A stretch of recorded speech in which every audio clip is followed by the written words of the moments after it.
You are now listening to the Counterflow podcast, a place for dissonant voices and unapproved opinions. You get split in fucking half, but I call him the hologram graph. But I am the center inside the placenta of math. You clash with cyanide gas and die fast. Rhythmical equivalent of solids, liquid and gas. We smash your sinus with the power of Lord Titus. But I am the virus inside of the iris of Cyrus. Here is your host and humble narrator, Buck Johnson. What's up, you guys? Welcome back to another episode of the Counterflow podcast.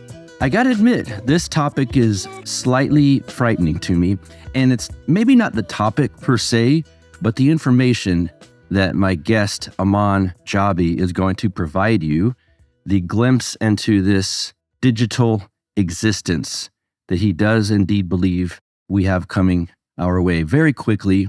As you're about to find out, he knows a lot about it, and so that's why I had him on. My friend Alex, who's been on the show before, said to me, you need to get Aman on, and then kept telling Aman, you need to go on Counterflow. We've been able to merge our worlds now, and I've got him here today. He's a native of India and an engineer who worked in Silicon Valley for 25 years, a co-inventor of 2 cell phone camera apps. And we get into the cameras, the tracking, the tracing, the geofence. Do you guys know what that is? Well, it can be imposed upon a certain area, and then you will be disallowed to exit the geofence, so to speak. So we get into all of that. Does that not sound cheerful? Let's get him on right now. Aman Jabbi, welcome to the show, sir. How are you? Thank you, Buck, for having me. I appreciate it. I'm doing well.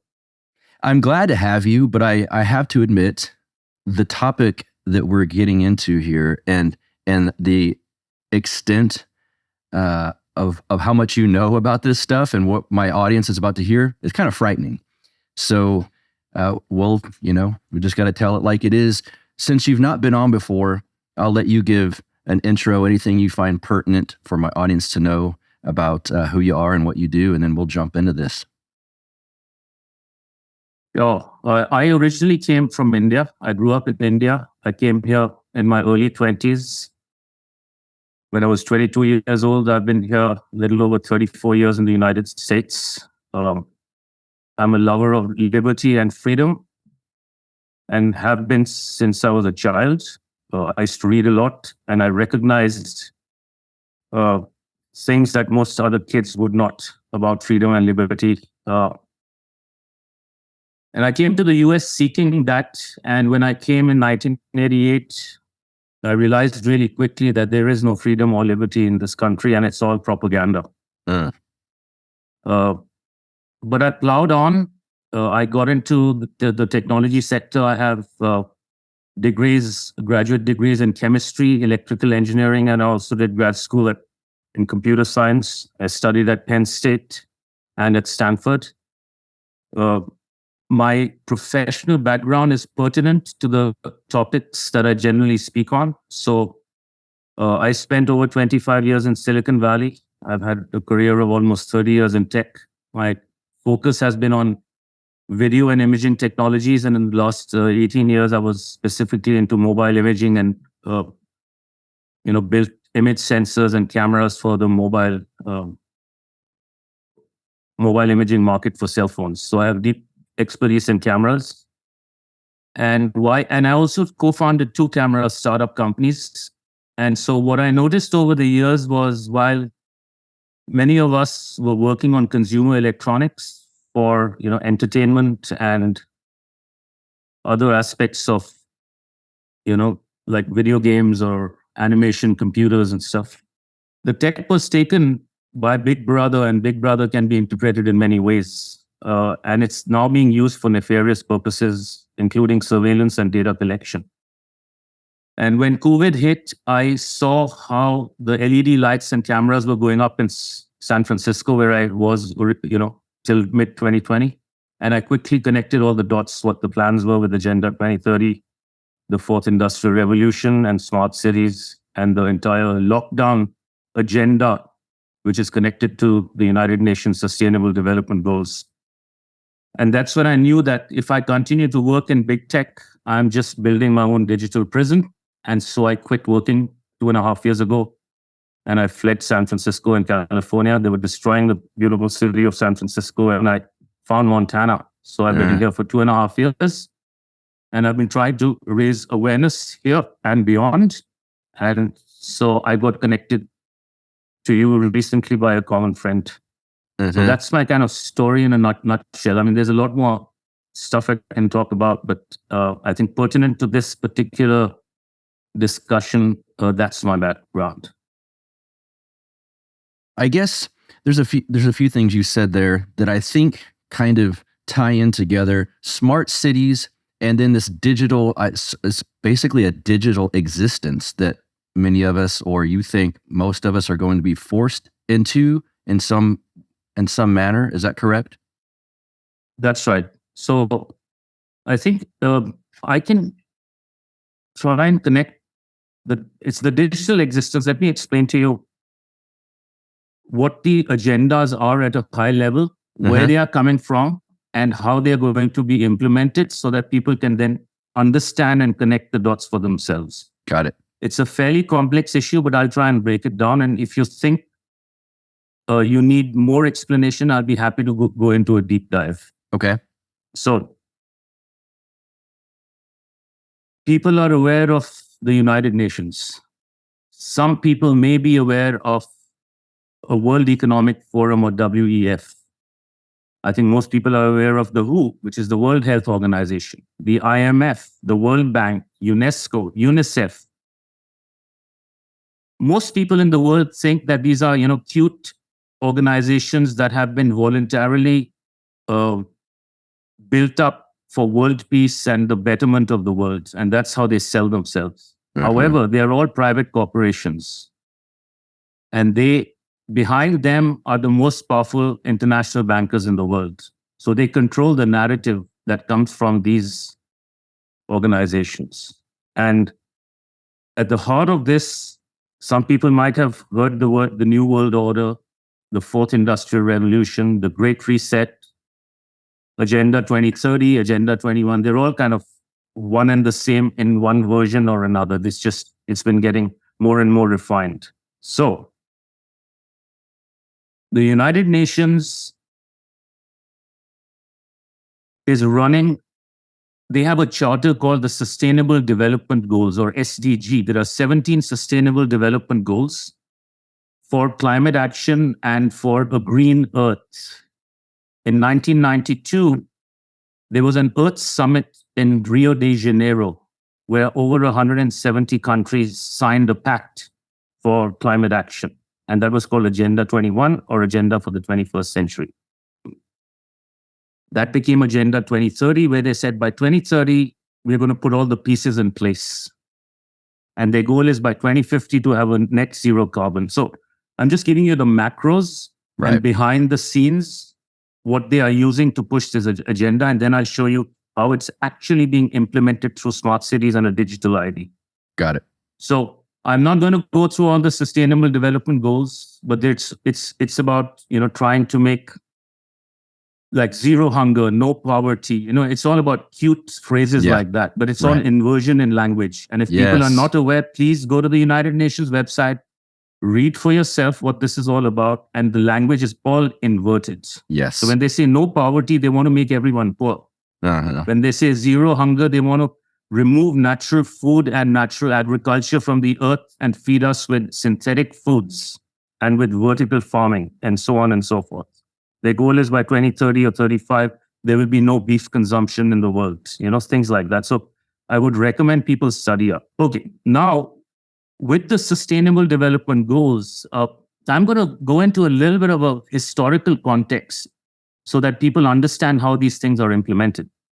So the United States Constitution, and most likely all of the constitutions in every country in the world, the United States Constitution has a supremacy clause. And that's Article 6, Section 2 of the Constitution.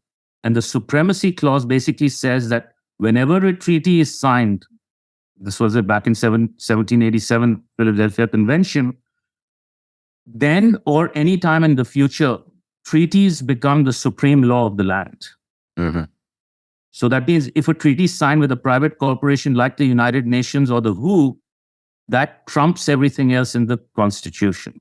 And so people should be aware that currently the WHO is working on a global pandemic treaty with the United States. If that goes through, the WHO will override all sovereignty of the United States of America by virtue of the Constitution itself. Yeah. So with the Sustainable Development Goals, since the treaty has been signed, the federal government is now implementing through the states and through private corporations this Sustainable Development Goals. They want to implement smart cities, which is another term for open air concentration camps or human containment zones, where they are implementing LED lights, 5G microwave towers, cameras, radars, and all sorts of sensors that are being put up in the name of sustainability, energy efficiencies, and to make the cities efficient in every which way. So it's good for climate change and climate action. But really what they're building is a concentration camp where data is being collected on every human being, on every object, on every car, on every tree, on everything all the time. So it's like an all-seeing eye looking at all activity on Earth. Now, how do they collect data on you? Through your face, because your face is unique, and your face through facial recognition technologies is going to be mapped on something called the digital identity or the digital ID. And that digital ID is also coming from the World Economic Forum, where everybody in the world is going to have a digital ID. Everybody is going to be monitored. They're going to be measured. They're going to be analyzed. They're going to be managed and controlled, and they're going to be monetized.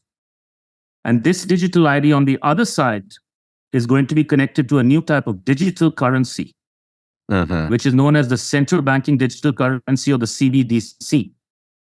And your CBDC is going to be linked to your carbon credits, your social credits, like they already have in China, and your vaccination and booster status, so your medical status. So this new digital currency is going to be a currency of control or a currency of compliance. The currency we currently have, which is the US dollar, is a fiat currency. It's a debt slavery-based system, which is being crashed right now. It's in the progress of being completely crashed. And over the coming quarters, the US dollar is likely to go to a zero value. And as it keeps going down to zero value asymptotically, they're going to keep introducing the CBDC in one form or another. So your carbon credits are already being tracked and scored. Your social credits are already being tracked and scored. They just haven't told you. They haven't given you an app yet. So that's how the whole smart cities needs data. Your data is connected to your digital ID and your face to a digital currency, which is a currency of control. And so as you give up more and more data to artificial intelligence, there's going to be more and more control through your central banking digital currency and your digital ID. So that's it in a nutshell. Well, then obviously there's, and this is something that a lot of us in my circles have feared, is that we can essentially be shut down by, in a digital existence, they can shut you down as far as where you go. If they don't like your social credit score, and a lot of people are using the term ESG in that manner, if they don't like it, they can shut you down and you can't bank anywhere, you can't buy anything. They can track how much, let's say, if they're trying to only allow a certain amount of food for each person. Well, once you go over that, then they can shut you off from buying. Is this all correct? Absolutely. It's a concept called geofencing. So think about it as an invisible fence beyond which you cannot travel or beyond which you cannot go. So the concept of digitalization and the digital transformation is really about conditional access. So everything's about conditions. They have a term called zero trust. So once you get into this digital currency world, right, the CBDC, there's a concept called zero trust, where every citizen of the United States by default is a criminal, and you're an enemy of the state. And we don't trust you.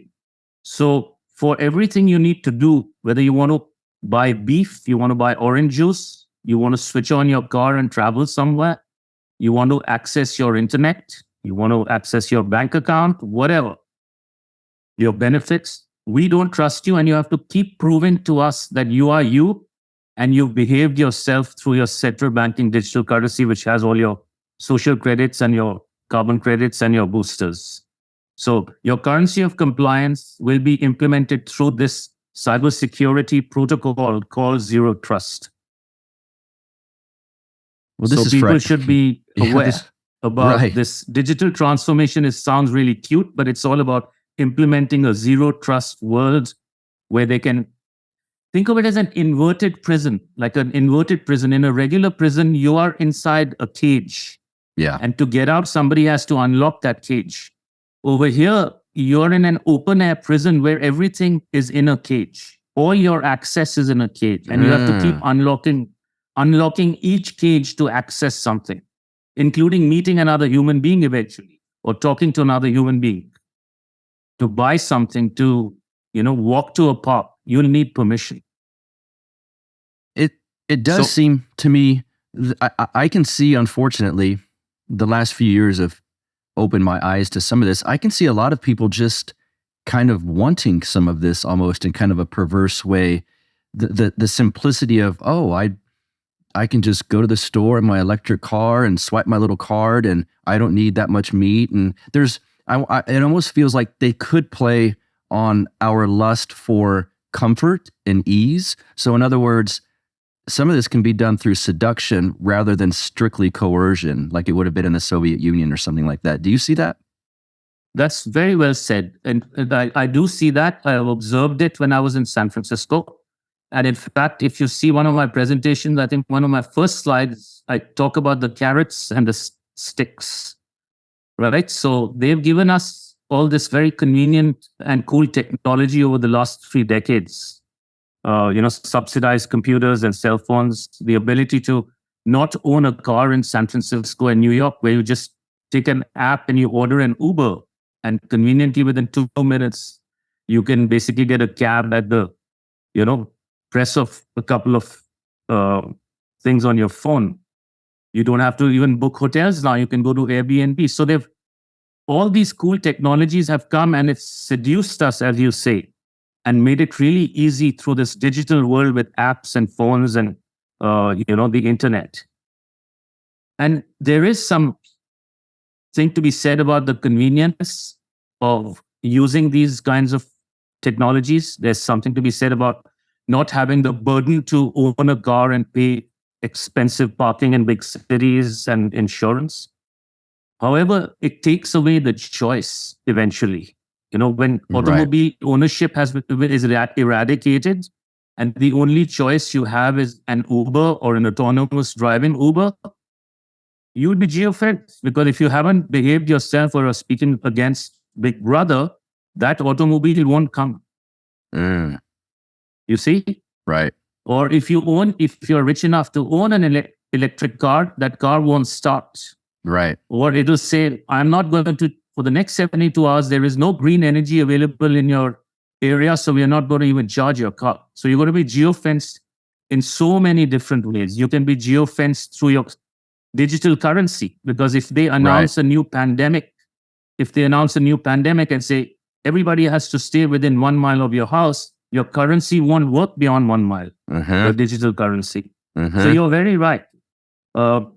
Especially the younger generation in their 20s and 30s, they don't have the concept of freedom where my generation or older generations have seen. And they are perfectly fine being within the confines of a technocratic system. Yeah. They just don't realize that the technocratic system is going to result in techno-fascism. Right. Yeah. They're being, it's just a little piece here and there at a time. But I still, over the last few years, I saw people kind of wanting to be locked down and wanting to not have to go to work and things like that. It was disturbing. And speaking of the certain distance from your house, some friends of mine outside of London, they said that was actually the rule at some point during 2020 for them, that they could only leave and go within 5 miles of their home or something like that. And of course I thought, how on earth would anyone enforce that? And they said, well, it's just that, if you get pulled over by a cop or something and you're too far, then you get some kind of citation. But with the technology you're talking about, there's no need for the cop. You just won't be able to go There is absolutely no need for the cops. Yeah. And that is what the smart cities are going to be. And people are talking about 15-minute cities and 20-minute neighborhoods. There's talk about that going up everywhere in the world. And it's just a red herring because they don't need policy from local governments or, city governments to enforce that. They just have drones as the aerial police, the LED lights and cameras, and your CBDC can be turned off. So the smart cities are essentially weaponized. While they are being sold to us as data collection devices for climate action and sustainability, they're really weaponized systems. The push for smart cities, is this basically in every state now? It's in every state, every country in the world. And if you're in the country, you might not see it, but in all the cities, they're coming up in one way or another. So people need to be observant, start seeing as the cameras are going up, start seeing the LED lights going up, and the radars, and all sorts of microwave towers, because it's one big system tied together. Okay. And the smart city infrastructure is the only place we can have resistance at a local level. Ah, okay. And that's where the resistance needs to be, is to undo the smart cities. Because that's what is going to be building your concentration camp. And so my recommendation is educate yourself. And if people haven't seen my presentation or videos, I have a YouTube channel. They can go and see my live presentation with slides. I have one of the videos there. And educate yourselves on what's happening. And then, raise awareness locally. And get hundreds and thousands of people together and start a movement to undo all the smart city infrastructure. Because I have to say one thing.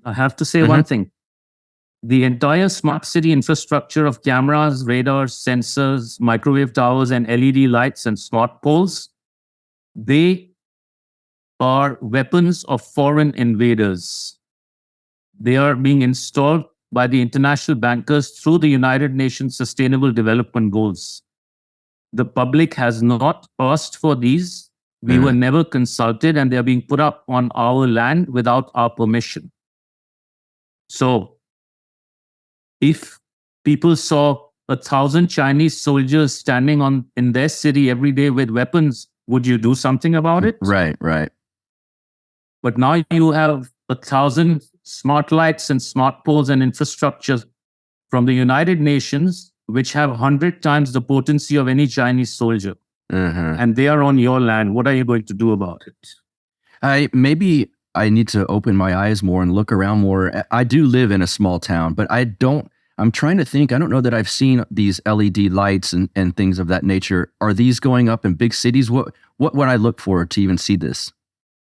They are tall lights, and then they kind of come over, and they're extremely bright. If you look at them, you cannot keep your eyes looking at them for more than a second or even half a second. Okay. So they are very bright. They're usually 20 to 30 yards apart, and they are basically forming. It's basically the thing. It's the all-seeing eye. Essentially, they're providing all the light at night for cameras to see. Oh, okay. You see, so basically, AI or the beast system is being designed so that we can watch you all the time, and we can watch you everywhere you are. And if you remember, I'll be watching you. The police song is really about. It's about this beast system. It's the all-seeing eye. Okay. You're referring to it as a beast system? I call it the beast system because I feel that artificial intelligence is the beast, and the beast needs food, and the food is data. And the smart city infrastructure is what is collecting the data. And I have friends who are Christians here in Montana, and they said, dude, it's all written in the Revelation, what you're talking about. And so I kind of connected, it was a parallel. I came to these conclusions just through intellectually and through my work in Silicon Valley. Do you see at all a spiritual or demonic quality to some of this? Completely.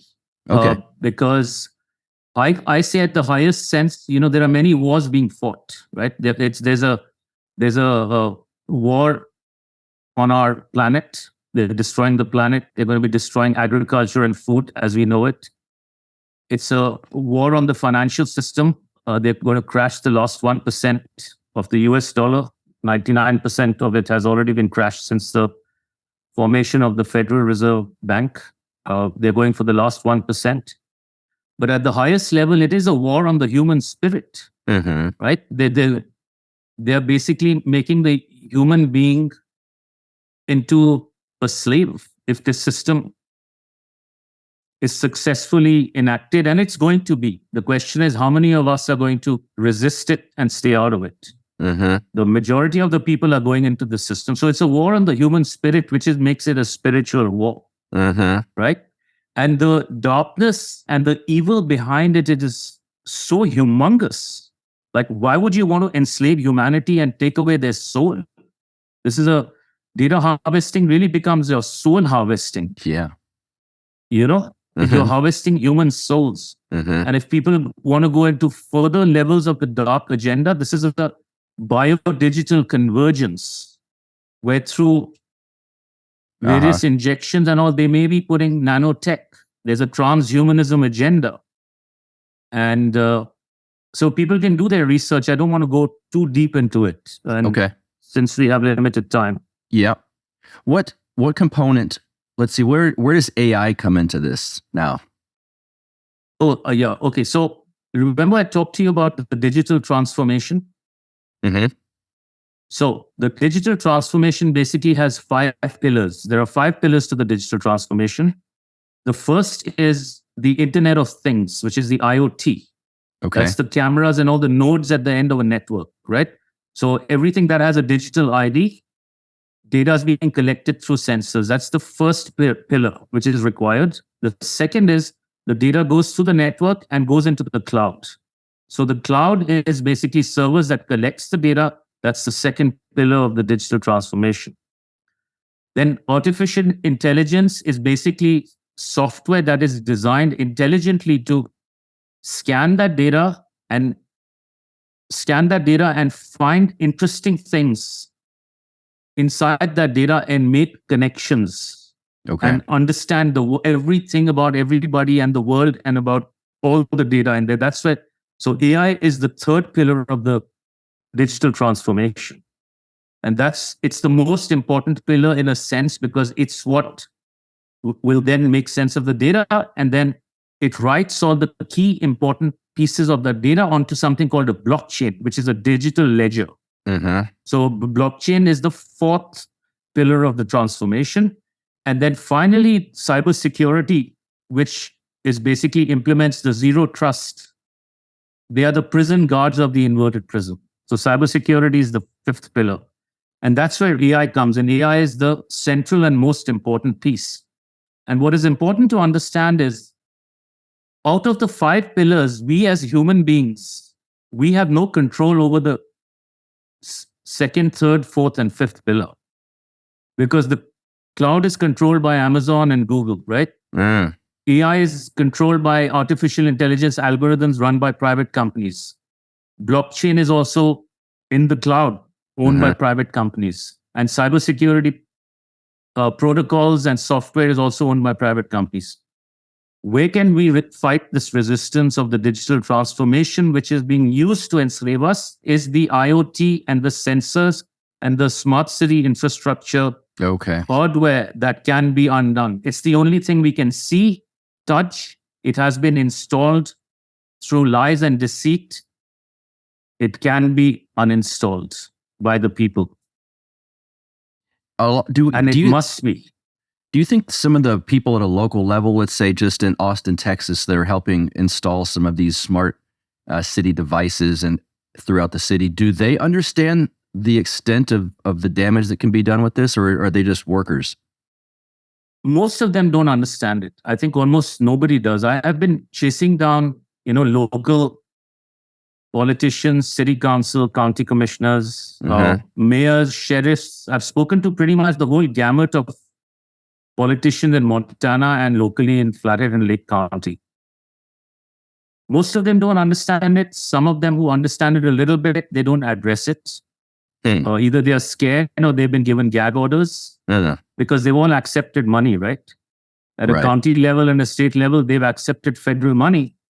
And when you take federal money or federal grants, they're effectively bribes because you sign paperwork and documentation, and that chance, those will have gag orders or non-disclosure agreements. Yes. Yeah. So people need to first get educated and then call out everybody, locally, and put pressure on them. One of the things people always ask people like yourself that know a lot of the ins and outs of the technology, you said you worked on cameras and things like that.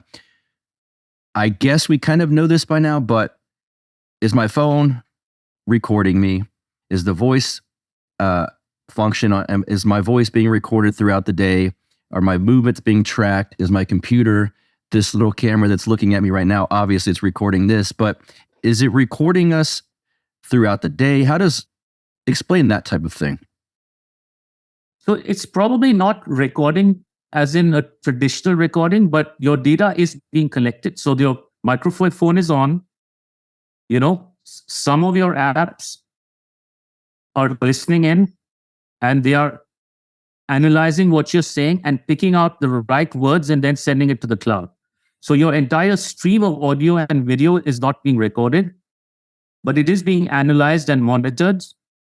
And then the relevant pieces are being recorded. So for instance, right now, AI could be getting that you're talking to me and we talked for 1 hour and you blinked 88 times within 1 hour, things like that. You looked sad 20% of the time, you smiled 18 times. So all the relevant data is going up to understand Buck and Buck's behavior during that 1 hour call, making associations with the words I spoke, which made you stressed, and what words I spoke, which made you smile. So all that is being analyzed and recorded at some point. And as the AI algorithms get smarter and smarter, there will be more knowledge about you and your behavior. So we are going to actually transition from smart cities to cognitive cities. Right now, we are in 5G infrastructure. Tomorrow, when we get 6G and we go to 100 gigahertz to the terahertz frequencies, smart cities will become cognitive cities. They will already know your next move. No. The cities will already know your next move. The network will be a sensor. And this will be the biodigital convergence where your biology will be merged with the smart cities, essentially. That's when you're getting into transhumanism at this point. That's right. So like today we have predictive analytics. Tomorrow we have prescription analytics, where you'll be nudged along to behave in a certain way in order to achieve a certain end for AI. Wow. Let's talk also quickly here about ESG. My audience, most of them know what that is. And I think, from what I know, Bank of America and some of these banks are already using that. But explain kind of how that's going to fit in that puzzle piece fits in here and what that represents for us. Excellent question. ESG stands for environmental, social, and governance, and it is directly tied into the same United States Sustainable Development Goals. Today it's already too late, but traditionally, when you're a public company traded on Wall Street, your stock price is a function of your revenues, profits, how you're doing, and then what the analysts predict how your company is going to do in the future, based on the value that you create. ESG is a system which is now going to be a major component of how your stock is going to be ranked. So there's an ESG score to your company, and it's going to play a major part in your stock price. So that's one thing to know. So each company will be then, in order to get their ESG price up, they are then compelled to make sure that they are environmentally friendly in the way they do their work, in the way they produce value, in the way they what types of suppliers and customers they have. If their suppliers are not green and have an environmentally high score, then your ESG score will go down. They will be compelling their employees to be green. So if you drive a car 30 miles, 45 minutes to work, your ESG score will go down and your bonuses will go down. And in turn, the company's score will go down. So the companies are going to use the ESG formula to enforce behavior on their employees. And if the employees want to keep their jobs, they will be essentially forced to comply in a certain way. If I'm a supplier and I say, I don't care about ESG, I'm just going to do whatever I want, then companies will not take product from me because their ESG score will be going down. Now, talking about the S is the social aspect. They have another thing inside companies called the DEI report, which is the diversity, equity, and inclusivity. Right. So think about all the narratives in the last several years that have been pushed onto society. Black Lives Matter, trans, right? Prison justice reform, and all those mumbo jumbo words. There's a reason for it. This is for DEI. So now if I'm running a company and my board is, 6 white men, my ESG score is going to be pretty low. But now if I put a black man and replace one of the white men with a black man, my ESG score goes up. Imagine if I now replace one other white man with a black woman, I get a higher ESG score.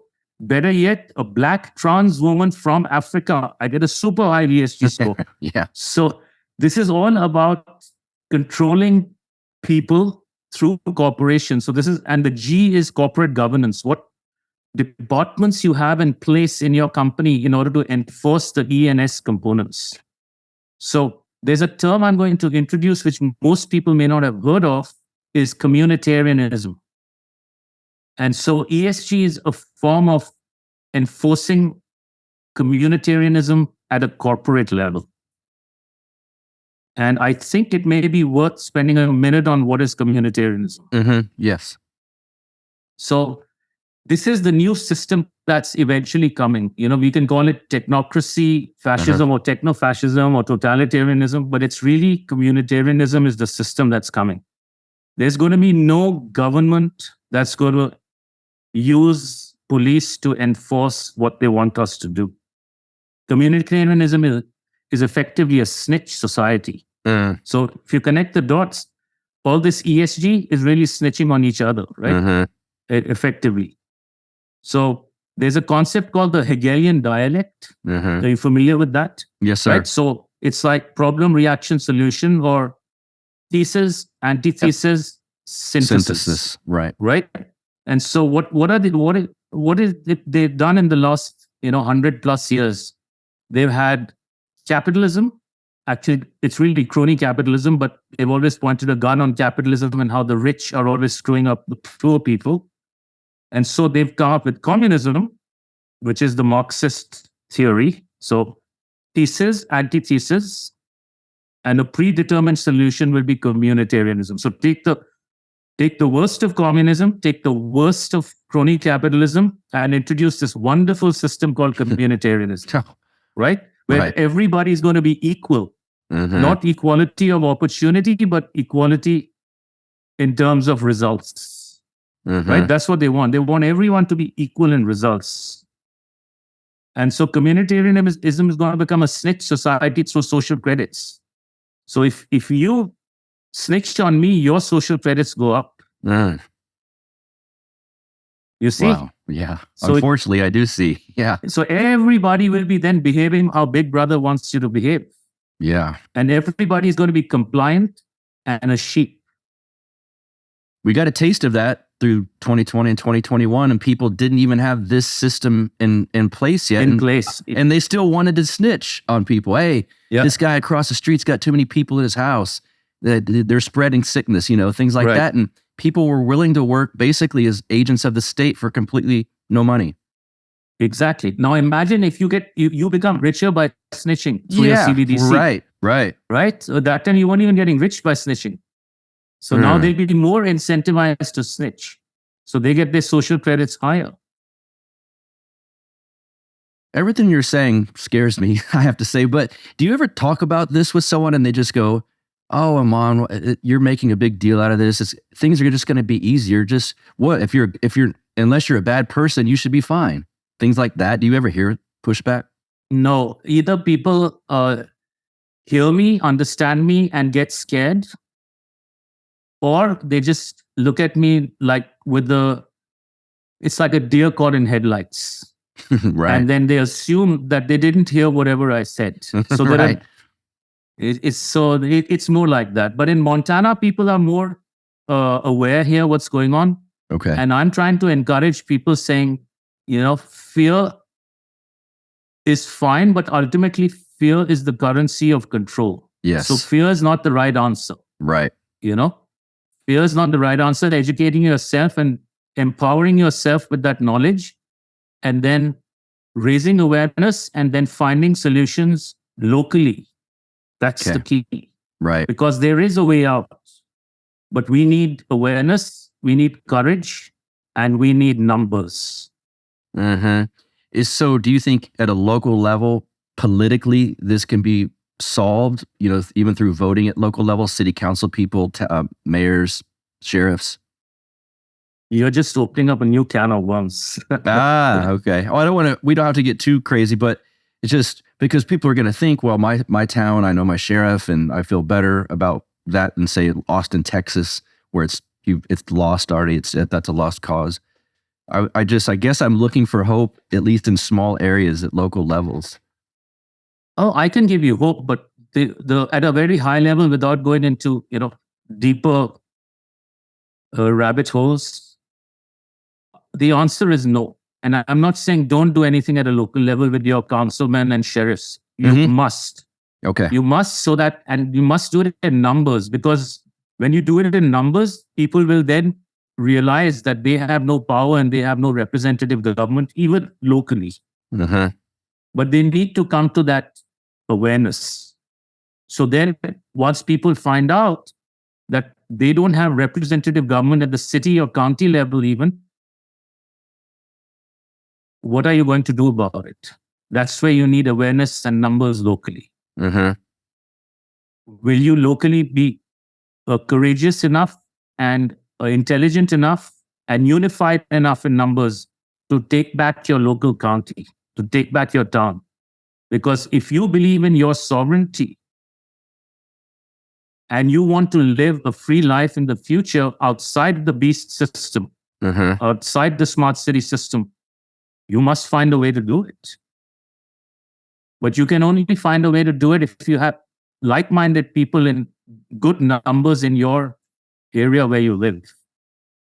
I heard you say on one of your, a show that I heard you on, something along the lines of how outside of certain big smart cities, there may be little towns. And you said something along the lines of that's where I don't know, like the dissident folks might be, but it's not like they're just going to leave us alone in this small area that's not all wired in smart city wise. Can you get into that?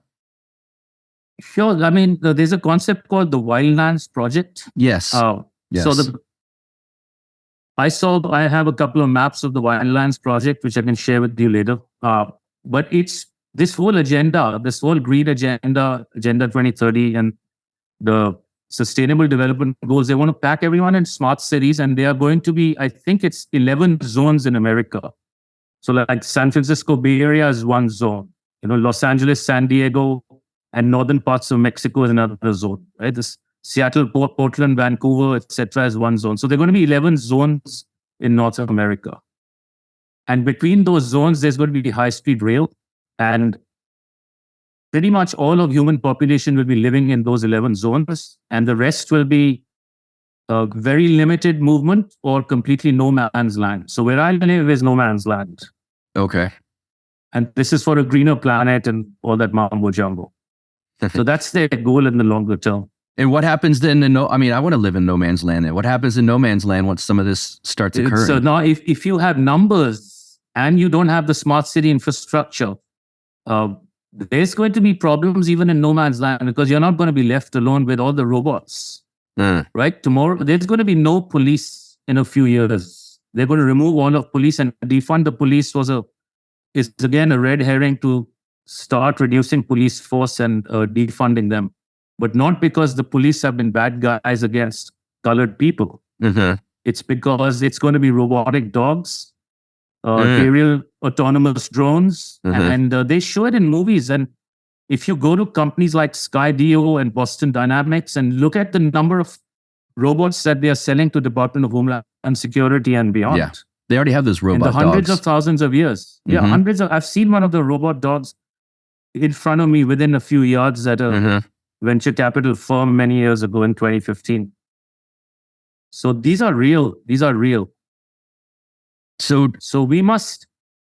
So I think it's important to know, if we can undo the smart city infrastructure, AI will not get the data. When AI doesn't get the data, it doesn't have enough knowledge and smarts to give instructions to the autonomous dogs, the robotic dogs or the drones. That is how we weaken the area police force and the robotic police force. And that is why I want to keep coming back to this point in every talk I do. Undo the smart city infrastructure, because that's where it gets its food. Right. How about avoiding the CBDC? You get rid of the smart city infrastructure, AI doesn't get the data, it can't score you. Oh, okay. Gotcha. Got it? Right. And at a personal level, don't sign on to the digital ID. That's really important to understand. So when they come to you and say, for your safety and security and to get your benefits, your social security, you need a digital ID. And the moment you sign on, you're entering that beast system with the digital ID and all that stuff. So at a personal level, if we have mass awakening and people just say, no, we are not signing on to the digital ID, they can't do much. Do you sense or predict, I don't want to say predict because that puts pressure on someone. Do you ever think about what could be next as far as, and we got to be careful with some of the language so I don't get kicked again, but what we saw over 2020 and 2021, to me, that was a trial run just to kind of see how people handled lockdowns and whatnot, no matter what the cause was that they were giving you. Do you see another thing coming like that in the next 5 years or so? Much sooner than that. Oh, and it will be, you're right. It was a trial run. I call it a dress rehearsal. Because ultimately the goal is to lock down based on climate change and global warming. That's what I figured. I was thinking was next as well. That is really what it's about. Now, whether they do another, pandemic, which they might, they have in 2020, they released a movie called Songbird. I don't know if you've seen the trailer, Songbird. They have COVID-23 in that. So it's the year 2023 and a new COVID variant has happened and everyone is locked down inside their apartments and you can't go out. Oh, and lovely. So now whether that happens in 2023 or 24, we don't know that. But this is all predictive programming they do. But ultimately, it'll be for climate action because what they are doing through, weather engineering and the narrative on television and schools, everybody believes in the global warming and climate change the way they tell us. And since everybody believes it, everybody will keep going along with their agenda. Right. Yeah. The public school system has been, unfortunately, what kind of trains a lot of younger people up through the ranks to believe all of this garbage. Right. Yeah. In fact, everyone should know that all unified school districts in the United States are all private corporations and they have a communist charter. Oh, well. So if people are sending their kids or grandkids to public schools, don't expect communists not to come home in the evenings. Right. Yeah. Yeah. Well put. What resources can people look for, read, go online to learn more about some of the stuff we've been talking about? So they can follow me on Facebook, is where I kind of spend more time than on other platforms. I also have a YouTube channel. They can search for my name on YouTube. I post on Instagram and Twitter. Oh, cool. Okay. So they can follow me. I try to be quite comprehensive uh, in the things that I talk about. Uh, What's that? my presentation is on video too. What's that Twitter handle? Is no flaps, NOFLAPS, and Instagram is also no flaps, Got it. and so is Facebook. Okay. And on the YouTube page, they can watch your presentation?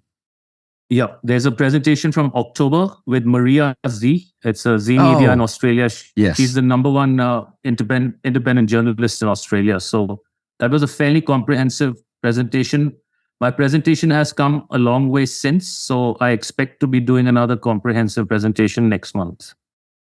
Excellent. Okay. I want to link to those in the show notes page for this. Any books that there talk are about many books to read. There's a really good book I recommend, The Invisible Rainbow. It talks about the electrification of the earth, and so people will get a good sense of different milestones and inflection points in the last century, how the electrification of the earth at different points in time, from radar to television and others, to 4G and 5G, etc., how they affect human health and animal health. And so know what's coming. It's really important. It'll blow your mind. It'll also give you education on what to do at home to minimize the harmful effects of all the electronics we have at home. Another book to read about the financial system, I recommend Secrets of the Federal Reserve by Eustace Mullins. I'm surprised I have not read that one.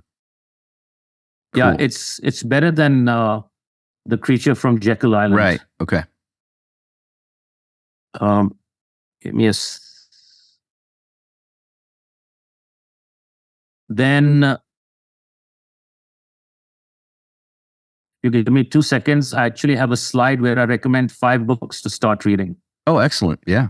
Yeah. The third one I have is War is a Racket. Yeah. Is that Smedley Butler? Exactly. Yeah.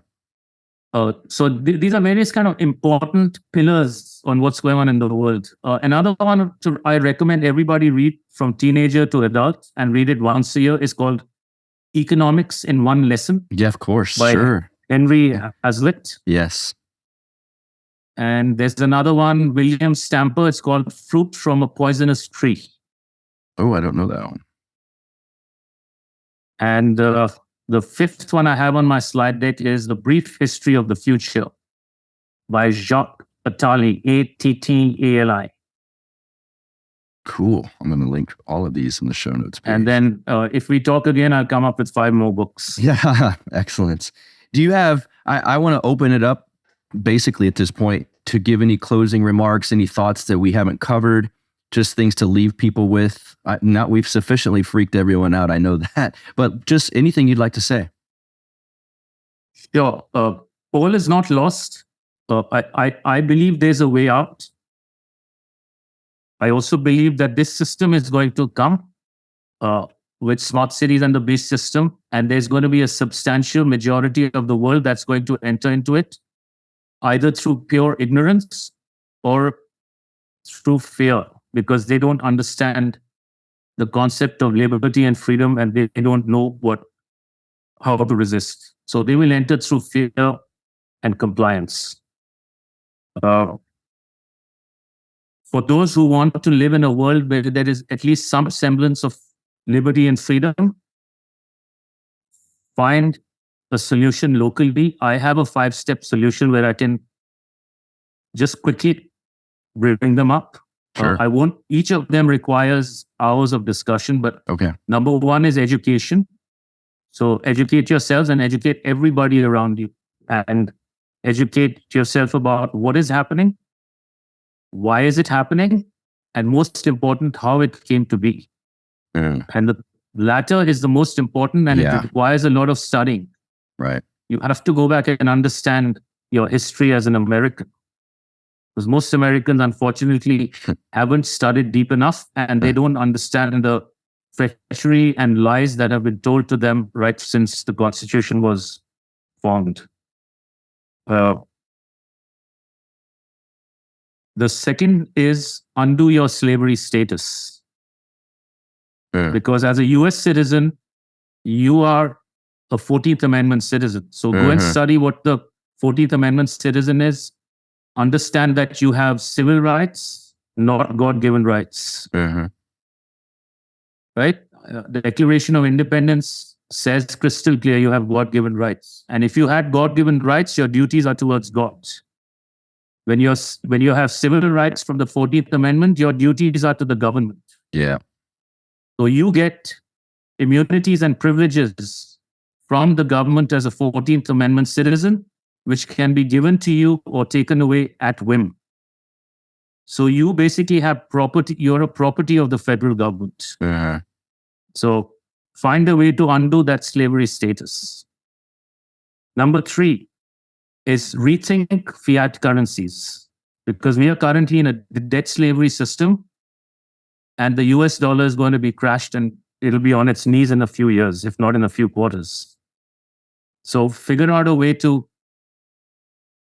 exchange value for value locally, whether you do it through gold, silver, dirty silver, or other methods. I can't tell you what's optimal for your neighborhood and your locale. Number 4, undo the smart cities, because the smart city infrastructure is about identity slavery through digital ID and your face. Right? So I've come to 4. And the 5th one is build local networks and a local society based on voluntary exchange. Because if you want to live free, you have to understand that freedom comes from within, not from without. Yeah. Right? And if you want to be virtuous, you want to live in a free society, in a free space. But freedom requires courage. Courage to think, courage to speak, and courage to act. So there is a way out, but you have to do your part. There's no hero coming to save you. Yeah. And we need numbers, and we need it locally. Got it. All right, Aman, this has been really good. Thanks for coming on here. Thanks for coming on Counterflow. Thank you so much for having me. I appreciate it. Yes, sir. Have a good one. All right, last week we had our monthly Zoom call for those who wish to be $5 or more per month donors over at patreon.com/counterflow. It was a banger. We had Vin Armani, aka Ciprian, as our guest, and we went for several hours. There is no recording of this. People have asked about that. And I'm telling you guys, it will not be recorded. They will not be published. None of that. It's our own private little Zoom chat. There was a lot of Q&A back and forth with Ciprian. A lot of good stuff talking about the demonic nature of AI. So join that club, patreon.com/counterflow. $5 per month or more, get you in. And once a month, we'll do those Zoom calls. As for this show, counterflowpodcast.com. Follow me on Twitter @BuckRebel, BuckRebel. Subscribe to our YouTube page, our YouTube channel, and you can watch all of these podcast episodes. Until next week, you guys have a good one. See ya. You get split in fucking half, but I call the hologram brass. But I am the center inside the placenta of math. You clash with cyanide gas and die fast. Rhythmical equivalent of solids, liquid, and gas. We smash your sinus with the power of Lord Titus. But I am the virus inside of the iris of Cyrus. Like the sound of the Counterflow podcast?